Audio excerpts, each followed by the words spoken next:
শবে বরাতের রাতে 3টি আমল করলে আপনার ভাগ্য খুলে যাবে।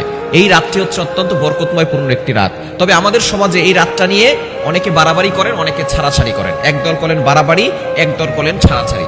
একদল বলেন যে এই রাতে কোনো শবে বরাত বলতে কোনো শব্দ নাই, আরেক দল বলেন এই রাতে অনেক কিছু আছে, অনেক ইবাদত করতে হবে। তবে আমাদেরকে আমল করতে হবে, নবীজি সাল্লাল্লাহু আলাইহি ওয়াসাল্লাম যেটা করেছেন সেটা আমাদেরকে করতে হবে। এই বিষয়ে হাদিস রয়েছে যে শবে বরাত বলতে কিছু আছে কিনা। এই রাতটা হচ্ছে মুক্তির রাত। আল্লাহ তাআলা অসংখ্য অগণিত মানুষের গুনাহ খাতাগুলো ক্ষমা করেন।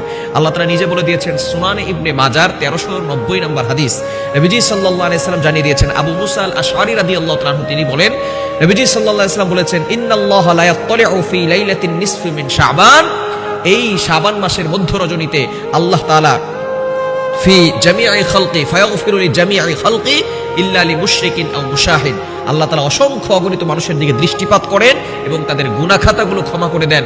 এবং আল্লাহ পাক রব্বুল আলামিন দুই শ্রেণীর মানুষকে ক্ষমা করেন না। এক নাম্বার হচ্ছে যারা মুশরিক, দুই নাম্বার যারা হিংসুক। এই দুই শ্রেণীর মানুষকে আল্লাহ তাআলা ক্ষমা করেন না। এছাড়া সকল মানুষকে আল্লাহ তাআলা সাধারণভাবে ক্ষমার ঘোষণা করেন। সুতরাং এই রাতটা হচ্ছে মুক্তির রাত। এই রাতে আপনি 3টি আমল করলে আল্লাহ তাআলা আপনার দোয়াগুলো কবুল করবেন এবং আল্লাহ তাআলা আপনার ভাগ্যটাকে পরিবর্তন করে দিতে পারেন। এক নাম্বার